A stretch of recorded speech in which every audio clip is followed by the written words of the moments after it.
आइए सुनिए, देखिए, समझिए सनातन सत्य। जैसी दृष्टि वैसी सृष्टि, दृष्टि विज्ञान। कुदरत, कुदरती रचना एवं कुदरत के कानून से शाश्वत सुख की प्राप्ति। जोधपुर के परम पूज्य महात्मा उपासक प्रोफेसर डॉक्टर सोहन राज तातेड़ के निर्देशन में सनातन सत्य। जैसी दृष्टि वैसी सृष्टि, दृष्टि विज्ञान।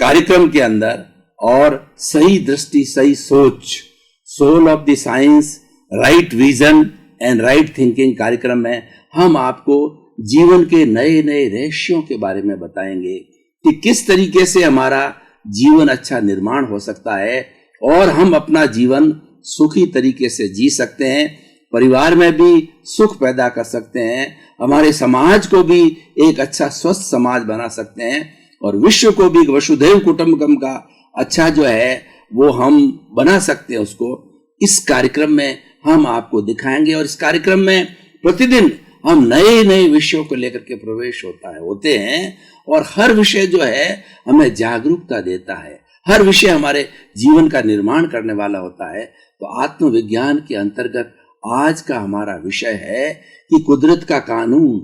भाई और बहनों, बहुत ही सुंदर विषय है। ये सारी कुदरत है, जो प्रकृति है, सृष्टि है, जगत है और ये सारी दुनिया है, जो विश्व है, ये कानून से चलती है। सारी नदियां अपने कानून के हिसाब से ऊपर से नीचे की ओर चलती है, एक बहाव के साथ चलती है। सूर्य समय पर उगता है और चंद्रमा समय पर उगता है और ऋतुएं समय पर होती है। सब काम अनुशासित तरीके से होता है क्योंकि सबका संचालन करने वाली कुदरत है। वो नेचर माँ है जो कि सबका संचालन करती है और सब कुछ उसके हाथ में है, इसीलिए इसको कुदरत का कानून कहते हैं। और नेचर माँ की प्रकृति का जो है ये नियम है कि तुम अगर मेरे नियमों का पालन करोगे तो मैं 100 वर्ष की उम्र देकर के जगत के अंदर भेजती हूँ और तुम्हारा कोई तरह की बीमारी नहीं आएगी। और प्रकृति माँ ने हर प्राणी के शरीर के अंदर एक ऐसा यूनिबिल्ट सिस्टम डाल रखा है जिसको कि हम इम्यून सिस्टम कहते हैं। उसके माध्यम से जो है व्यक्ति 100 वर्ष कभी बीमार नहीं पड़ सकता, प्रोवाइडेड वह प्रकृति के नियमों का पालन करे। तो आज हम उसी कुदरत के कानून की बात करेंगे जो कि हमारे आत्मविज्ञान पर लागू होता है। आत्मविज्ञान का अर्थ होता है आत्मा का सुव्यवस्थित ज्ञान। आत्म साम्राज्य बहुत बड़ा है और आत्मा की साक्षी से ही इंसान सब कार्य करता है। और इस पूरे चराचर जगत के अंदर, इस जो कुदरत के अंदर 2 मुख्य तत्व है, जड़ और चेतन। इन जड़ और चेतन पदार्थों के ऊपर जो है कुदरत का कानून चलता है और उस कानून के तहत जो है ये जड़ और चेतन पदार्थ मूवमेंट करते हैं। जड़ और चेतन पदार्थ आपस के अंदर मिलते हैं और आराम से जीवन यापन करते हैं। जिस चीज की जैसी इंद्रिय होती है, एक इंद्रिय, द्विंद्रिय, त्रिइंद्रिय, चतुरिंद्रिय, पंचेंद्रिय, जैसा जैसा प्राणी होता है उनके उत्पत्ति स्थान होता है। सबकी उनकी टोटल करें तो 84 लाख उत्पत्ति स्थान है जहां पर कि नेचर के अंदर, कुदरत के अंदर वो जीव जन्म लेते हैं। उनका वर्गीकरण मैं आपको करके बताना चाहता हूं। 7 लाख पृथ्वी का है, 7 लाख अप का है, 7 लाख तेजस का है, 7 लाख वायु का है, 10 लाख प्रत्येक वनस्पति का है, 14 लाख साधारण वनस्पति का है, 2 लाख बेइंद्रिय, 2 लाख त्रिइंद्रिय, 2 लाख चतुरिंद्रिय, 4 लाख नारकी, 4 लाख देवता और 4 लाख त्रिज पंचेंद्रिय, 14 लाख मनुष्य की जाति, 4 गति, 84 लाख जीवा योनि के प्राणियों का उत्पत्ति स्थान कुदरत के अंदर है। तो ये कुदरत का कानून बिल्कुल परफेक्ट है, ये प्योरली अर्थमेटिक है। कुदरत क्या करती है कि कुदरत जो पनिशमेंट देती है, रिवॉर्ड देती है। कई लोग ये कहते हैं कि ये सब कुछ ईश्वर के हाथ से चलता है, लेकिन ईश्वर है वो किसी को बुरा फल क्यों देगा? और ईश्वर किसी को बुरा फल देगा और किसी को बुरा फल देता है तो ईश्वर पक्षपाती हो जाएगा। ईश्वर तो एक पवित्र जो है तत्व है, वो पक्षपाती क्यों होगा? और ईश्वर कभी न्याय कर नहीं सकता। तो इसीलिए कुदरत कहिए, ईश्वर कहिए, इस रूप में एक है कि वो जज का कार्य करते हैं कि इसके अंदर जितने जन्म लेने वाले प्राणी हैं, जैसे जैसे डीड्स, जैसे जैसे कर्म वो पूर्व जन्म में करके आते हैं, वो प्रारब्ध के रूप में, उदय के रूप के अंदर, उसके पूरे जीवन काल के अंदर जब उदय होता रहता है, उसके अनुसार वो पनिशमेंट प्राप्त करता है। जो कर्मों का जो उदय है वो उस पर्टिकुलर प्राणी का उपादान है, और कुदरत तो निमित्त बनती है, क्योंकि कुदरत की ड्यूटी है कि जो उपादान के अंदर उसका प्रारब्ध आता है, उपादान में जो कर्मों का जो है वो उसका उदय आता है, तो उसके अनुरूप जो है संजोग पैदा करना, निमित्त पैदा करना, एक एजेंसी का काम करती है कुदरत। कुदरत यही करती है कि मात्र जो है वो संजोग इकट्ठे करती है, निमित्त इकट्ठे करती है। जैसा जैसा उपादान व्यक्ति का उदय में आता है वैसे वैसे वो इकट्ठा करती है। उदाहरण के तौर पर मैं आपको बताना चाहता हूं कि किसी व्यक्ति के पुण्य का उदय हुआ, पुण्य का प्रारब्ध हुआ, तो पुण्य का प्रारब्ध, जैसे उदाहरण के तौर पर मान लीजिए हमारे बड़े बड़े जो सेठ है, टाटा है, बिड़ला है, सिंघानिया है, रिलायंस है, ये कुबेरपति है, तो इनके जब अच्छा उदय का काल आया, यानी इनका पुण्योदय हुआ, उस वक्त जो है प्रकृति क्या करती है, उनके पुण्योदय के अनुरूप जो है निमित्त जुटाती है, वो संजोग जुटाती है कि जैसे फैक्ट्री का खड़ा करना, और फैक्ट्री के अंदर जो प्रोडक्शन होना, सेल होना, और फैक्ट्रियों का खड़ा होना, उससे जो है वो सेल के बढ़ने से जो इनको इनकम की प्राप्ति होना, ये सारा काम जो है कुदरत करती है और कुदरत के कानून के अंतर्गत चलती है। कुदरत जो है अपने कानून से इधर उधर कभी नहीं हो सकती। हमारी जो वर्तमान की लौकिक जगत की जो है अगर जजमेंट की व्यवस्था को हम देखें तो कई तरह के जज होते हैं। अभी अगर कोई अभियुक्त होता है और उसने किसी तरह का जो है वो मान लीजिए कि गलत कार्य किया है, और वो मामला जब कोर्ट में आता है तो जो जज होता है वो जज है दोनों पक्षों के जो है जितने भी उसके एविडेंसेज हैं, उसकी साक्षी हैं, उनको देखती है, पेपर्स को देखती है, डॉक्यूमेंट्स को देखती है, और सारा सार निकाल करके, और अभियुक्त को अगर मान लो स्वीकार कर लेता है, अच्छी बात है, वो स्वीकार नहीं करता है तो साक्ष्य के आधार पर जो है वो जज होता है, जजमेंट देता है कि तुमने जो है ऐसा गलत कार्य किया, इसलिए तुम्हें ये पनिशमेंट मिलेगा, इतने वर्ष की तुम्हें सजा भुगतनी पड़ेगी, और सजाए मौत भी हो जाती है और कड़ा कारावास भी हो जाता है। उसका अलग अलग जैसा जैसा पनिशमेंट होता है वैसा वैसा जजमेंट होता है। कुदरत भी यही करती है। उस जज के द्वारा तो कोई पक्षपात किया जा सकता है, वो जज किसी तरफ मिल भी जाता है या पूरे साक्ष्य नहीं देख पाता है, कहीं कहीं कोई चूक हो जाती है, लेकिन कुदरत के कानून के अंदर कोई चूक नहीं होती है। क्या कभी कुदरत के अंदर ऐसा होता है कि सूर्योदय सुबह 6 बजे उगना हो और वो 7 बजे उगे, या वो शाम को 6 बजे उगे? सूर्य को अस्त होना का टाइम जो है 5:50 का है और 7 बजे अस्त होता, ऐसा कभी नहीं होता है। चंद्रमा के उगने का टाइम फिक्स है, ऋतुओं का आगमन का टाइम फिक्स है, ये सब कुदरत का कानून है, और उस कुदरत के कानून को जो है हमें अच्छी तरह से जो है वो उसको झेलना चाहिए, अच्छी तरह से जो है पालन करना चाहिए, अनुशासन से पालन करना चाहिए। अब देखिए कि कुदरत जो है वो किस तरीके से एक व्यक्ति को अवार्ड देती है या पनिशमेंट देती है।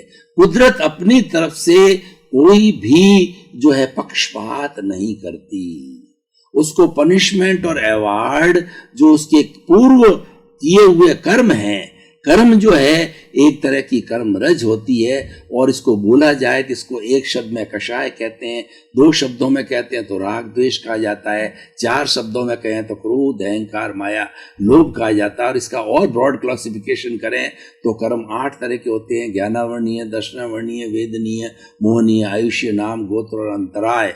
ये एक अलग विषय है। इसमें पुण्य भी होता है, पाप भी होता है, निकाचित भी होते हैं, घाती कर्म भी होते हैं, अघाती कर्म, उसका विवरण अलग है। लेकिन उनका जब प्रारब्ध आता है, जब उनका उदय आता है, तो उदय काल के अंदर वो किस तरीके से पनिशमेंट या अवार्ड प्राप्त करे, वो प्राप्त करने के लिए ये प्रकृति, कुदरत का नेचर कार्य करती है और उसके अनुरूप ही सारे साधन जुटाए जाते हैं। आप उदाहरण के लिए देखिए, जितनी ट्रेन्स चलती है, जितनी फ्लाइट्स चलती है, जितनी बसें चलती है, और उसके अंदर लोग जो है आते हैं, ये चट्टानें बनती है, पहाड़ बनते हैं, नदियां चलती है, समुद्र होता है, ये सारा कुदरत है और ये कुदरत के कानून के अंतर्गत चलता है। और कुदरत के अंदर जैसा मैंने बताया कि जड़ और चेतन दो तत्व होते हैं। तो जड़ पदार्थ तो क्या है कि वर्ण होता है, गंध होता है, रस होता है, स्पर्श होता है, गलन मिलन धर्मा है, और वो किसी तरह की संवेदनशीलता नहीं करता, सुख दुख की अनुभूति नहीं करता। लेकिन जो दूसरा घटक हमारे इस कुदरत का है वो चेतन तत्व है, वह मुख्य है, वो आत्म तत्व है जो हमारा विषय है। और हर आत्म तत्व हर प्राणी का अलग अलग होता है। किसी भी प्राणी का आत्मा का जो कर्म होते हैं वो सिमिलर नहीं होते हैं।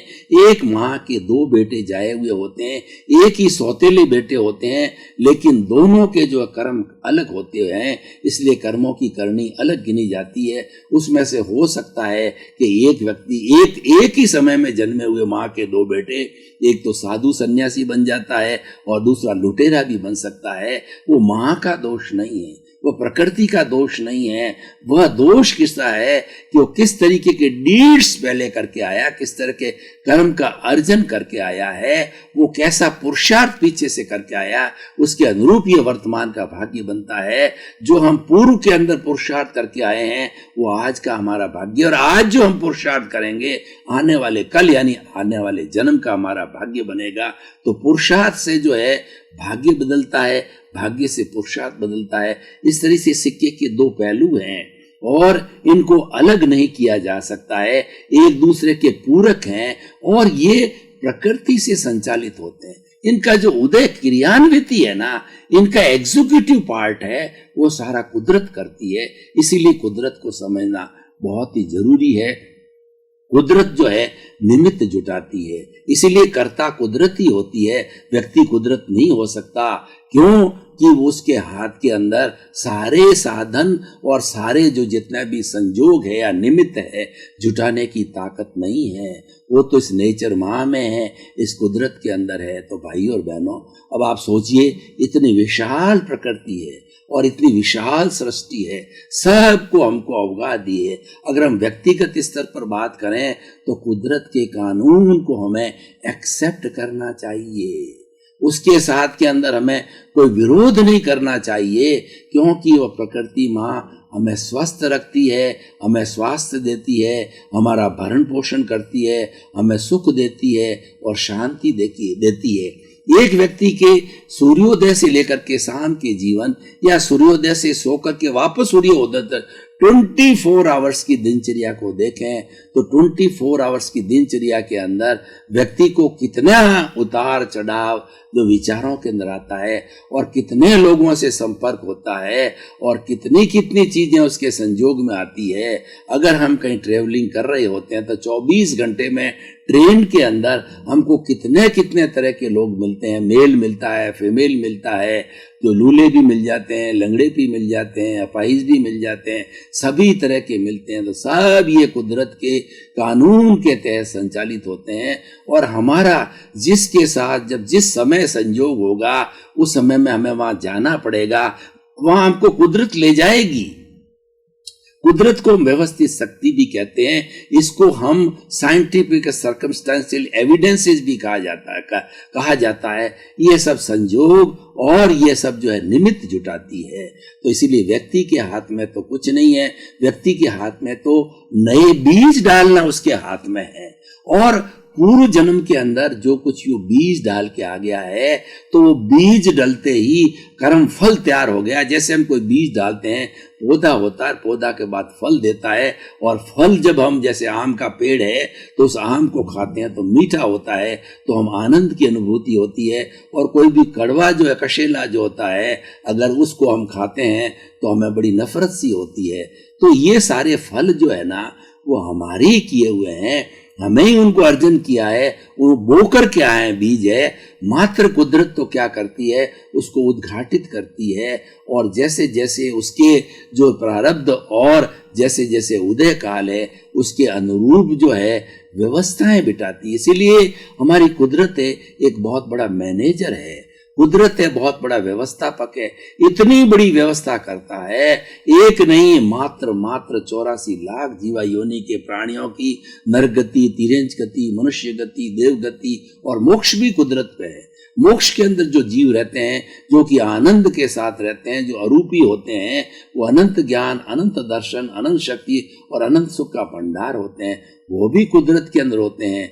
कुदरत भी उनके लिए वहां भी अवगाहना देती है, वहां पे उनको स्थान देती है, और उनको वैसे स्थान की जरूरत भी नहीं होती है, क्योंकि वो अमूर्त होते हैं, उनके कोई शरीर नहीं होता है, वो कोई जगह ग्रहण नहीं करते हैं, लेकिन उनको अवगाहना देने वाली है सारी कुदरत है। हम मोटरसाइकिल चलाते हैं, कार चलाते हैं, और उसके साथ में हम भोजन बनाते हैं, हम अपनी फैक्ट्री खड़ी करते हैं, व्यवसाय करते हैं, ट्रेडिंग का काम करते हैं, स्कूलें खोलते हैं, कॉलेजेस खोलते हैं। सारा कार्य जो होता है वो कुदरत के नियमों के तहत होता है, और कुदरत ही करवाती है, और कुदरत से बढ़कर के कोई नहीं होता है। मान लीजिए कि कोई ऐसा व्यक्ति है कि वो कॉलेज खोलना तो चाहता है, लेकिन उसके भाग्य के अंदर कॉलेज खोलने का उसका उदय नहीं है, उसका उदय भाव नहीं है, उसके वैसे कर्म संचित किए हुए नहीं हैं, तो लाख भी प्रयास करे तो भी कुदरत वो साधन नहीं जुटाती है, क्योंकि वो उसके भाग्य में है ही नहीं है, वो कहाँ से आएगा। तो इसलिए कुदरत को समझने के लिए हमें द्रव्य, क्षेत्र, काल और भाव।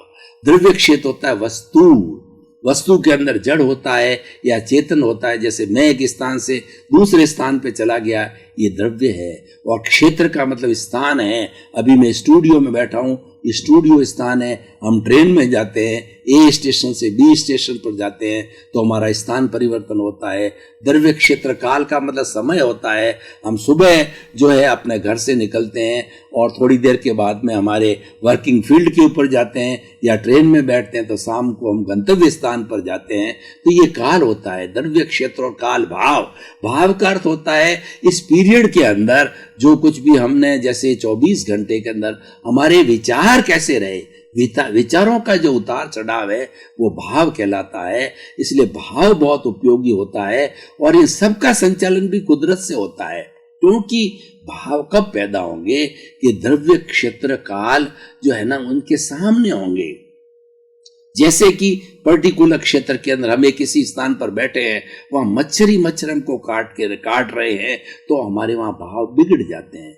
भाव बिगड़ने की बहुत संभावना होती है, उन मच्छरों के प्रति हमारा राग द्वेष आ जाता है। हम ऐसे स्थान पर चले जाते हैं जो डाकुओं का स्थान हो, तो वहां पर हमें भय लगता है। लेकिन कुदरत तो सब जो है अपने अपने कर्मों के ऊपर सबको अवगाहना देती है, और सबके स्थान बने हुए हैं, लेकिन वो द्रव्य क्षेत्र काल के अनुरूप ही हमारे भाव बिगड़ते हैं। जब भाव बिगड़ते हैं उसके साथ राग द्वेष जुड़ता है, और राग द्वेष ही सब कर्मों का बंधन होता है, और राग द्वेष से ही हमारे भाव बिगड़ने के कारण हमारा भाव बिगड़ता है, और हमारे नए कर्म जो है वो संचित हो जाते हैं, नए कर्मों का बीजारोपण हो जाता है, अगले जन्म में जाकर के उसके कर्मों का उदय होता है, और ये सारी व्यवस्था चलती रहती है।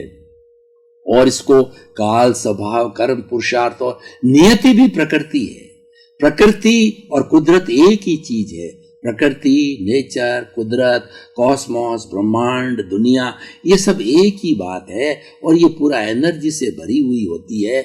हम क्या चाहते हैं? अगर हमने पॉजिटिव थिंकिंग किया तो कुदरत से हमको पॉजिटिव जो है एनर्जी तुरंत मिल जाती है। हमारा पुरुषार्थ है, ये हमारी जागृति है कि जो कुछ जीवन की फिल्म हमारे साथ में जुड़ रही है, उस फिल्म के साथ में हम कितना राग द्वेष मिलाते हैं। अगर राग द्वेष नहीं मिलता, हम कोई प्रतिक्रिया नहीं करते, कोई ओपिनियन नहीं करते, कोई दखो दखल नहीं करते, कोई इंटरफेरेंस नहीं करते, और उसके बीच में कोई डिस्टर्बेंस नहीं करते हैं, तो हमारे भाव नए नहीं बनते हैं, हमारे नए कर्म भी बीज नहीं पढ़ते हैं, तो कर्म बीज नहीं पढ़ने से हमारा नेक्स्ट जो है वो कर्म फल बाकी नहीं रहेगा, और कर्म फल बाकी नहीं रहेगा तो वो स्थिति हमारी मोक्ष की अवस्था हो सकती है, क्योंकि हमारे कर्म बीज बाकी नहीं है। जिन्होंने फिजिक्स को पढ़ा है तो sinusoidal waves, cos theta, sine theta, wave length, wave frequency को वो जानते हैं, तो सारी दुनिया के अंदर ये वेव्स चलती रहती है और वेव्स का रूपांतरण होता है। ठोस है वो द्रव में बदलता है, द्रव गैस में बदलता है, और गैस जो है पुनः ठोस में बदलती है। लेकिन इस पूरे पर्यावरण की, सापेक्ष पर्यावरण की एनर्जी वेस्ट नहीं होती है, और इसीलिए आइंस्टीन ने जो है एक फिजिक्स का सिद्धांत दिया कि E=mc²। m का मतलब मास, E का मतलब एनर्जी, और c है कांस्टेंट। यानी इस दुनिया के अंदर जो भूतकाल के अंदर पूरी सृष्टि में जितनी एनर्जी थी आज भी विद्यमान है, और आने वाले भविष्य के अंदर वो विद्यमान रहेगी। मात्र रूपांतरण होता है। मैं जो बोल रहा हूं ये रूपांतरित होकर के टीवी में आएगा और आपको सुनाई देगा। जितनी भी हमारा साउंड सिस्टम है, जितना हमारा दृश्य सिस्टम है, वीडियो सिस्टम है, ये सारा जो है इस सापेक्षता से चलता है और ये वेव्स के सिद्धांत से चलता है, और रूपांतरण होता रहता है। रूपांतरण होकर के और हम सारे कार्यकलाप करते रहते हैं। तो भाई और बहनों, आप देखिए कितना सुंदर विषय है। इस विषय का ज्ञान कीजिए, और जब तक व्यक्ति को ज्ञान नहीं होता है वो अज्ञानी होता है, तो अज्ञानी होना ही सबसे बड़ा दुख का कारण है। और जितने हमारे भारतवर्ष के 55 तरह के जो धार्मिक दर्शन हैं, और विश्व में 365 तरह के आज धर्म दर्शन विद्यमान हैं, सब ने एक ही बात बताई है, दुख का कारण अविद्या है, अज्ञान है। दुख का कारण कषाय है, दुख का कारण क्रोध, मान, माया, लोभ है, दुख का कारण राग, द्वेष है। कुछ भी शब्द दिए जा सकते हैं, पुण्य है, पाप है, लेकिन सबका भावार्थ एक ही है कि अगर हमें ज्ञान नहीं होगा तो हम कष्ट पाते रहेंगे, और इस जो है दुख की जो है हमारी ये श्रृंखला है उसको भोगते जाएंगे, जन्म जन्मांतर भोगते जाएंगे। तो रियल रिलेटिव का जो ज्ञान है वो सच्चा हमें आत्मा का ज्ञान कराता है। और जे एगे जाने ते सब्बे जाने, जे सब्बे जाने ते एगे जाने। जिसने एक आत्म तत्व को जान लिया उसने पूरे ब्रह्मांड को जान लिया। जिसने पूरे ब्रह्मांड को जान लिया वो उसने एक आत्म तत्व को जुड़ा हुआ। दोनों सापेक्ष है। आत्म तत्व निरपेक्ष होते हुए भी जब वह जड़ के साथ मिलता है जो सापेक्ष होता है। इसलिए रियल और रिलेटिव को हमें समझना चाहिए। रियल हमारी आत्मा है, और उसके बाद में सारा जितना कार्यकलाप है वो सारा रिलेटिव है। शरीर रिलेटिव है, हमारे रिश्ते रिलेटिव है, धन दौलत हमारा रिलेटिव है, हमारा घर परिवार रिलेटिव है, हमारा कार बंगला है, ये सब रिलेटिव। और रिलेटिव चीज़ें हमें सुख देती है, हमें साधन जुटाती है, और ये जीवन को यापन करने के लिए रिलेटिव का बहुत बड़ा महत्व है। लेकिन निष्कर्ष की भाषा में बात करना चाहूँगा कि हमारा मूल तत्व है वो आत्म तत्व है। आत्मा की हाजिरी से ही सब कुछ काम होता है। आत्मा की हाजिरी से मनुष्य ही नहीं, प्राणी मात्र भी हलन चलन करता है, सुख दुख की अनुभूति करता है। और जब आत्म तत्व उसमें से अलग निकल जाता है तो पेड़ गिर जाता है, सूख जाता है, उसको जला दिया जाता है। आदमी का शरीर जो है आत्मा के निकलने के बाद में जला दिया जाता है। हर प्राणी का शरीर आत्म तत्व के निकलते ही वो जड़ बन जाता है, और जड़ बन करके और उसका उपयोग जड़ के रूप में कर लिया जाता है। जड़ के अंदर कोई जो है चिंतन मनन नहीं होता है, उसके अंदर कोई संवेदन नहीं होता है। तो मैं आपको बताना चाहूँगा कि हमें जो है वो इस सारे कॉन्सेप्ट को समझना बहुत जरूरी है। हमारा आत्मविज्ञान गूढ़ रहस्यों को बताता है, और ये लगातार बताता रहेगा कि हमारे जीवन से जुड़े हुए क्या गूढ़ रहस्य है। आज असंख्य तरह के ज्ञान हैं। इंटरनेट को खोलिए तो आप असंख्य तरह की विद्याएं आपको मिलेगी, लेकिन सबसे बड़ी विद्या है हमारी आत्मज्ञान है, हमारा आत्मविज्ञान है कि उन जो विद्याएं हम तैयार करते हैं उनको कौन पढ़ाता है। उनको पढ़ाने वाली ये आत्मा होती है। इसलिए आत्म तत्व को जानना बहुत जरूरी है। भाइयों और बहनों, आपका बहुत बहुत धन्यवाद। आप ये जो हमारा आत्मविज्ञान कार्यक्रम को बराबर देखते रहिए। इसके अंदर जीवन निर्माण के बड़े बड़े सूत्र बताए जाते हैं। सत्संग की जाती है कि हमारे मनुष्य जीवन को हम कैसे सफल बनावें, और सबसे बड़ी बात है कैसे हम अच्छे इंसान बने, कैसे हम एक अच्छे परिवार का निर्माण करें, कैसे हम अच्छे राष्ट्र का निर्माण करें, और कैसे विश्व का निर्माण करें। और प्रतिदिन नए नए सूत्र दिए जाते हैं। आप हमारे साथ जुड़ रहे हैं और रोज जुड़ते रहिए, इसको एक दिन भी मत छोड़िए ताकि कंटिन्यूटी होगी। तो आत्मविज्ञान कार्यक्रम देख करके अपने आत्मा की शुद्धि करें, और आप ये लोक और परलोक दोनों का अच्छा बना करके इस मनुष्य जीवन का पूरा सार निकालें। आपके प्रति मंगल भावना।